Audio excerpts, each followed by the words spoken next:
नमस्कार। मैं दीपक कुमार, मेरे यूट्यूब चैनल स्टडी विद दीपक में आपका स्वागत करता हूं। आज के इस वीडियो लेक्चर के माध्यम से हमारी +2 की जो पॉलिटिकल की बुक है समकालीन विश्व राजनीति, उसका लेसन नंबर 3 समकालीन विश्व में अमेरिकी वर्चस्व, उसका लेक्चर नंबर ये 4 है। तो जैसा कि हमने लास्ट लेक्चर के अंदर डिस्कशन है वो किया था कि किस तरीके से जब क्लिंटन के दौरे के बाद, यानी कि क्लिंटन का दौर आया था लगभग 1992 के बाद, डेमोक्रेटिक पार्टी के उम्मीदवार थे वो, और उसके बाद उन्होंने किस तरीके से जो उनकी घरेलू नीति में चेंज करके, जो उसकी फॉरेन पॉलिसी में चेंज करके उसके मूवमेंट है उसने चलाया था, और किस तरीके से जो उन्होंने कार्यप्रणाली थी वो अपनाई थी, यानी कि एक नए अमेरिका के जो हम कह सकते हैं दौर की शुरुआत हुई थी। और ख़ास करके भारत और अमेरिका के संदर्भ में भी इसमें माना जा सकता है कि बिल क्लिंटन के दौर को भारत और अमेरिका के पक्ष में बड़ा मजबूत पक्ष है वो माना जा सकता है। और लास्ट लेक्चर के अंदर हमने 11 दिसंबर 2011 को 9/11 के जो आक्रमण को भी हमने पढ़ा था, और किस तरीके से उसने इस आक्रमण के बाद ऑपरेशन एंड्यूरिंग फ्रीडम है वो मूवमेंट है वो उन्होंने चलाया था। तो ये तो कुछ कल वाले होमवर्क की हमारी रिवीजन थी, लेकिन आज वाला जो हमारा ये है कि किस तरीके से इराक पर उन्होंने अपनी मजबूती दर्शाने के लिए, अपने पैर जमाने के लिए उसकी जो रणनीति थी उसमें चेंज हुए, और उसका जो दौर था वो थोड़ा सा चेंज हो गया था। तो इसके में अंदर हम इराक के ऊपर आक्रमण के माध्यम से इसके बारे में पढ़ने की कोशिश है वो करेंगे। तो इस पॉइंट के माध्यम से हमें इराक पर करने की उसकी रणनीति, अमेरिका के द्वारा उसके सामने जो क्या रणनीति रही थी इंटरनल तौर पे उसकी, मोस्टली अगर माना जाता है, और फॉरेन तौर पर, और वर्चस्व का अर्थ है वो समझने की कोशिश करेंगे। किस तरीके से उसका ये जो वर्चस्व की उसकी नीति थी वो यहाँ पर थोड़ी सी विश्व के अंदर फॉरेन पॉलिसी के अंदर वो चेंज हो गई थी। तो चलिए शुरू करते हैं। 2003 के 19 मार्च को अमेरिका ने ऑपरेशन इराक की फ्रीडम के कुछ नाम से इराक पर हमला वो कर दिया था।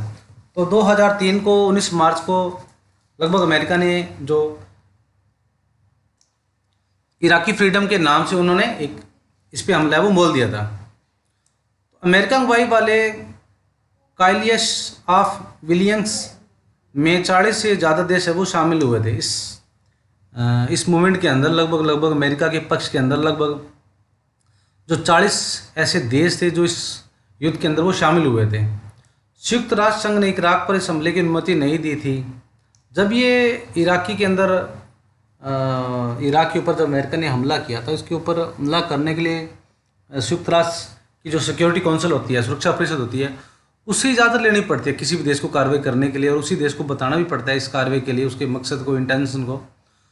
तो अमेरिका ने इस बारे में कुछ खास वो नहीं बताया इसके बारे में कि हम क्यों करना चाहते हैं, लेकिन उसकी जो मंशा थी वो अलग थी, और उसको पक्ष में भी ले लिया था। और जब उसका खास मकसद नहीं बताया था तो उसने इसकी अनुमति भी शुरुआती दौर में संयुक्त राष्ट्र संघ ने इराक के ऊपर आक्रमण की अमेरिका को नहीं दी थी। दिखावे के लिए कहा गया कि सामूहिक संहार के हथियार, वेपन्स ऑफ मास डिस्ट्रक्शन बनाने के रोकने के लिए इराक पर हमला वो किया गया था। यानी कि जब सद्दाम हुसैन के ऊपर जब ये तानाशाही शासन साम्राज्य स्थापित किया गया था, उस समय ये कहा गया था कि इस आक्रमण करने का जो अमेरिका का मकसद है, वो जो हथियार बना रहा है वो इराक है, वो हथियार बना रहा है, उसकी वजह से शायद हो सकता है ये विश्व जनरेशन को शायद खतरा पैदा हो सकता है। तो उस नरसंहार को रोकने के लिए ही उन्होंने इस आक्रमण को जो उचित बताया था, किसी न किसी तरीके से इसको उचित है वो बताया था। इराक में सामूहिक संहार के हथियारों की मौजूदगी से कोई प्रमाण है वो नहीं मिले थे, और ये जब आक्रमण किया गया था तो इसके कुछ खास प्रमाण है वो अमेरिका को इस मकसद से मिले भी नहीं थे, क्योंकि इराक ना तो ऐसा कुछ काम कर रहा था और ना ऐसा कुछ प्रमाण उसको मिलने वाला था अमेरिका को। तो कहीं ना कहीं उसकी जो इंटेंस थी वो अलग थी, कहीं ना कहीं उसकी इस मकसद से ये शामिल करना चाहता था, कहीं ना कहीं इसको अपने पॉलिटिकल इशू के लिए उसको शामिल है वो करना चाहता था। इससे अनुमान लगाया जा सकता है कि हमले के मकसद से कुछ और ही थे, जैसे कि इराक के तेल भंडार पर नियंत्रण और इराक में अमेरिका की मनपसंद सरकार कायम करना। अब सबसे जो इम्पोर्टेंट बात ये थी कि अमेरिका इस हमले के माध्यम से जो भी वहाँ की जो संसाधन थे, उसके रिसोर्स थे, तेल भंडार का अपार संसाधन वह माना गया था, उन अपार संसाधनों की उनको अपने वंश में करना, क्योंकि बड़ा तेल का विश्व के अंदर तेल खपत का बड़ा उस तरह जो भंडार ना वो प्रयोग किया जाता है। और इसी के माध्यम से अमेरिका के द्वारा यह था कि इराक के ऊपर ऐसी संसदीय या पार्लियामेंट्री सरकार है वो उसके ऊपर विराजित किया जाए, ताकि हर कानून के तहत अमेरिका के द्वारा पक्ष है वो लिया जा सके, कहीं ना कहीं उनका पक्ष है वो लिया जा सके। तो ये बड़ा एक डिप्लोमेटिक रूल से उन्होंने कार्यप्रणाली अपनाई थी, यानी कि हमला किया तो उन्हें किसी वजह से था कि यहाँ पे कुछ आतंकवादी हथियार बनाए जा रहे हैं जो विश्व मानव जाति के लिए खतरा पैदा कर सकते हैं, और टेररिस्ट को यहाँ पे प्रमोट है वो किया जाता है कहीं ना कहीं। लेकिन संयुक्त राष्ट्र संघ जब इस बात के एग्री भी नहीं हुआ तो कहीं ना कहीं उसके आक्रमण के लिए उसने ये ताल्लुका था वो बिठाए थे। और जब प्रमाण ना मिले और कहीं ना कहीं उसकी युद्ध आक्रमण करने के लिए उसकी नीति ना उसकी ठोस ना बन पाई, तो इसके वजह से उसने उसका एक्चुअल जो इंटेंस था वो ये था कि उसके तेल संसाधनों पे, रिसोर्स के ऊपर उस पर आक्रमण कर लेना और कहीं ना कहीं इस तरीके से उस पर व्यवस्था अपनाना ताकि वो उस पर अपनी सरकार के माध्यम से उसके संसाधनों पर उस पर आक्रमण है वो कर सकता है। तो ये आप इसकी इराकी सेना के द्वारा किया गया जो आक्रमण के बाद आप देख सकते हो कि ये अमेरिका सेना का बनाया गया एक डिप्लोमेटिक है, एक कार्टून है। आप देख सकते हो यहाँ किस तरीके से पीछे अमेरिका का झंडा लगा हुआ है, यहाँ पे अमेरिका झंडा लगा है उसके बैक पीछे, और किस तरीके से ये देशों के माध्यम से आप देख सकते हो ये चिन्हित किया गया है, अलग अलग देश है वो शामिल किए गए। तो ये एक बड़ा ही क्रूर तरीके से इसको हम कह सकते हैं रिप्रेजेंट करने के लिए, ठीक है। तो सद्दाम हुसैन की सरकार तो चंद रोज में ही जाती रही, लेकिन इराक को शांत कर पाने में अमेरिका सफल नहीं हो सका था। अब जब सद्दाम हुसैन की सरकार थी उन्होंने तख्ता पलट है वो कर दिया था, बाद में सद्दाम हुसैन को जॉर्ज डब्ल्यू बुश ने उसको लटका दिया था, यानी कि मार गिराया था, उसकी तख्ता पलट भी कर दी थी। लेकिन वहाँ की जो जनता थी वो इस बात को मानने के लिए तैयार नहीं थी कि ये कहीं ना कहीं अमेरिका की डायरेक्ट है वो दखलंदाजी मानी जा सकती है, इंटरनल दखलंदाजी, आंतरिक दखलंदाजी मानी जा सकती है। तो बड़ा गृह युद्ध की स्थिति भी उस समय भी हुई थी अमेरिका इराक के अंदर, और अमेरिका के पक्ष के काफ़ी रूप से जो उसकी अमेरिकी सेना थी वो वहाँ रही थी। और ख़ास करके संयुक्त राष्ट्र संघ और राष्ट्रीय इंटरनेशनल एमनेस्टी जो कानून है उसके तहत भी काफ़ी हद तक इराकी देश के अंदर अमेरिकी सेना के हस्तक्षेप की जो पोल है वो खोली गई थी। काफ़ी बड़े स्टिंग ऑपरेशन भी हुए थे, और अमेरिका के द्वारा किए जाने वाले महिलाओं और बच्चों के साथ जो ज्यादती थी वो भी इसके ऊपर रिप्रेजेंट है, इसके माध्यम से अलग अलग आर्टिकल के माध्यम से रिप्रेजेंट है वो की गई थी। यानी कि उसकी तानाशाही स्थापित करने के पीछे उसकी टेंसी वो कहीं ना कहीं स्थापित है वो हो रही थी।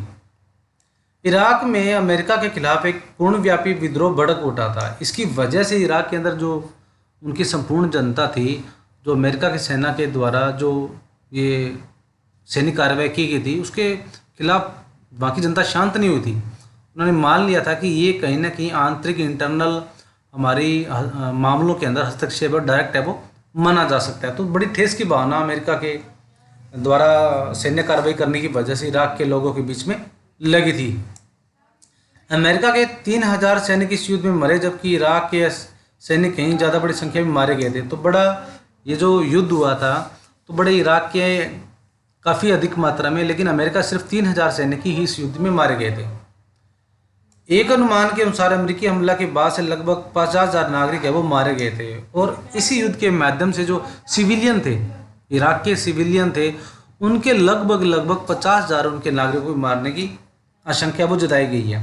अब यह बात बड़े व्यापक रूप से मानी जाती रही है कि एक महत्वपूर्ण अर्थ है कि इराक पर अमेरिकी हमला सैन्य और राजनीतिक आधार पर असफल सिद्ध है वो हुआ था।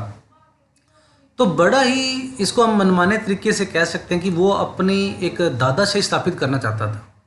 अमेरिका इराक के ऊपर आक्रमण करने के माध्यम से ही वो एक दादागिरी स्थापित है वो करना चाहता था, और बड़ा ही सैन्य और पॉलिटिकल रूप से इसको असफल है वो माना जा सकता है, क्योंकि उसका तख्ता पलट करना, सद्दाम हुसैन को हटा देना, उसको तख्ता पलट कर देना, फिर उसको पॉलिटिकल सिस्टम को चेंज कर देना, फिर उसके द्वारा वहाँ पे जो व्यवस्था पार्लियामेंट सिस्टम बनाए रखने की वजह से उसको हस्तक्षेप करना, उसको चंदा देना, उसको पैसे की देना, और काफ़ी हद तक लोगों को, जो सिविलियन को मार गिराना, 50,000 नागरिक है वो मार गिराए थे।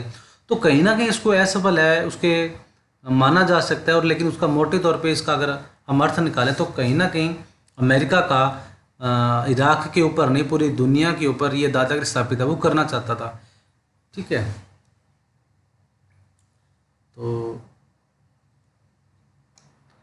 अब वर्चस्व की राजनीति के तहत अगर देखा जाए तो ये थोड़ा सा, आप इस कार्टून के माध्यम से भी, आप लेफ्ट साइड में जो दिया गया है इसके माध्यम से भी आप देख सकते हो कि एक उंगली का निशान दिया गया है, ऊपर झंडा बना हुआ है और आंखों में पट्टी बंधी हुई है और एक तराजू दी गई है। आप यहाँ पे तराजू देख सकते हो। ठीक है, तो इसका मतलब क्या है, ये दादागिरी तरह से स्थापित करना है। जैसे वो कहते हैं ना कि मैंने जहाँ उंगली रख दी, या मैं अपने आप को स्थापित करना चाहता हूँ, या मेरी जो कही हुई बात वो कानून बनना चाहिए। तो ठीक इसी तरीके से ये अमेरिका का वो वर्चस्व है वो स्थापित करता है। तो इसी के तहत अब थोड़ा सा आगे दिया गया क्या होता है वर्चस्व के अर्थ। अगर यहाँ भी आप देख सकते हो, थोड़ा सा अगर इसको देखा जाए तो कहीं ना कहीं वर्चस्व का अगर हम अपनी दादागिरी मान सकते हैं, अभी अपनी चलाना, अपनी मनमर्जी करना, किसी भी तरीके से किसी भी अर्थ में अपनी मनमर्जी करना। तो इसे अपनी मनमर्जी के माध्यम से भी समझ सकते हैं, दादागिरी माध्यम से भी सब समझ सकते हैं। तो इस तरीके से अमेरिका था वो कहीं ना कहीं अपनी वो दादागिरी स्थापित है वो करना चाह रहा था इंटरनेशनल पॉलिटिकल के अंदर।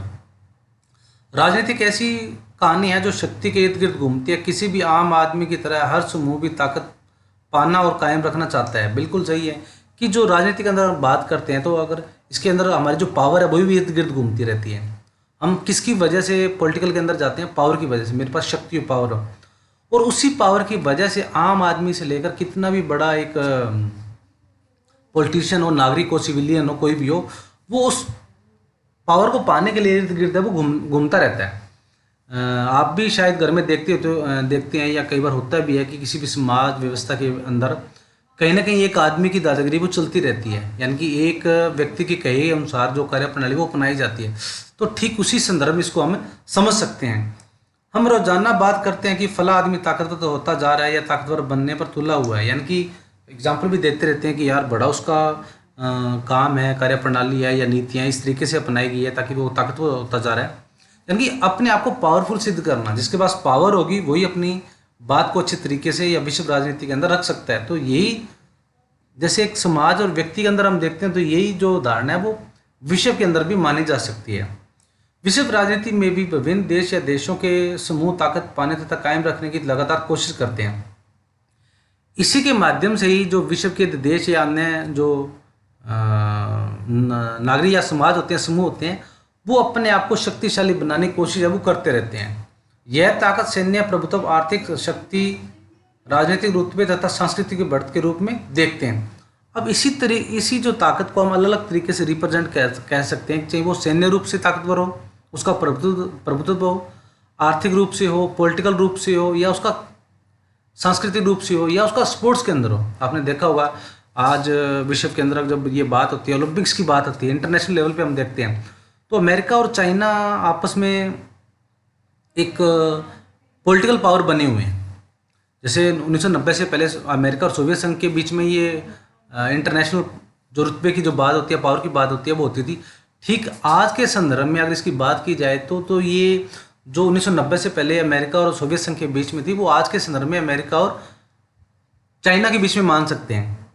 आपने जब भी देखा होगा आज ये कोरोना वायरस फैला हुआ है, तो अमेरिका कहीं ना कहीं पूरे विश्व के अंदर, डोनाल्ड ट्रंप का जब ये स्टेटमेंट आती है तो वो कहीं ना कहीं चीन को कहीं ना कहीं ये कोस रहा है कि ये जो कोरोना वायरस, ये कोविड-19 जो वायरस है, ये कहीं ना कहीं वुहान शहर के लैब में बना हुआ है, बनाया गया कहीं ना कहीं। और आजकल इसकी काफ़ी ज़्यादा न्यूज़पेपर में भी स्टेटमेंट आती है कि कहीं ना कहीं चाइना को इसका अंजाम भुगतना पड़ेगा। और चाइना बार बार कह रहा है कि ये जो महामारी है ये चाइना के द्वारा नहीं बनाई गई, ये अमेरिका के द्वारा बनाई गई कहीं ना कहीं। तो एक कहीं ना कहीं चाहे आप स्पोर्ट्स में देख लो, जब ओलंपिक की बात आती है तो कहीं ना कहीं अमेरिका और चाइना के बीच में ये युद्ध, आपस में युद्ध रहता है कि कौन सबसे ज़्यादा मेडल वो जीतता है। तो बड़ा ही एक खास करके पॉलिटिकल हो, चाहे आर्थिक हो, फाइनेंशियल हो, कल्चरल हो, तो बड़ा स्पोर्ट्स के अंदर भी हम देख सकते हैं, तो बड़ा आपस में रुतबा रहता है बढ़ाने का कि कौन सबसे आगे वो जाता है। तो चलो आप एक क्वेश्चन बताना आपने कि चाइना के अंदर ओलंपिक गेम कब हुए थे। चाइना के अंदर आप कमेंट करके बताइए, मुझे इस क्वेश्चन का आंसर दीजिए कि चाइना के अंदर ओलंपिक गेम कब हुए थे। आपको कमेंट करके आपको बताना है मुझे, ठीक है। इसी कारण अगर हम विश्व राजनीति को समझना चाहते हैं तो हमें विश्व के विभिन्न देशों के बीच शक्ति बंटवारे को समझना पड़ेगा। उदाहरण के लिए शीत युद्ध के समय 1945-1991 को दो अलग गुटों में शामिल देशों के बीच ताकत का बंटवारा था। अब जब अलग अलग तरीके से हम इस बात को समझ सकते हैं, जब विश्व पॉलिटिकल की बात आती है तो किस तरीके से किस देश के अंदर कितनी पॉलिटिकल पावर है वो सबसे अधिक है, कौन अपनी बात को रिप्रेजेंट तरीके से रख सकता है।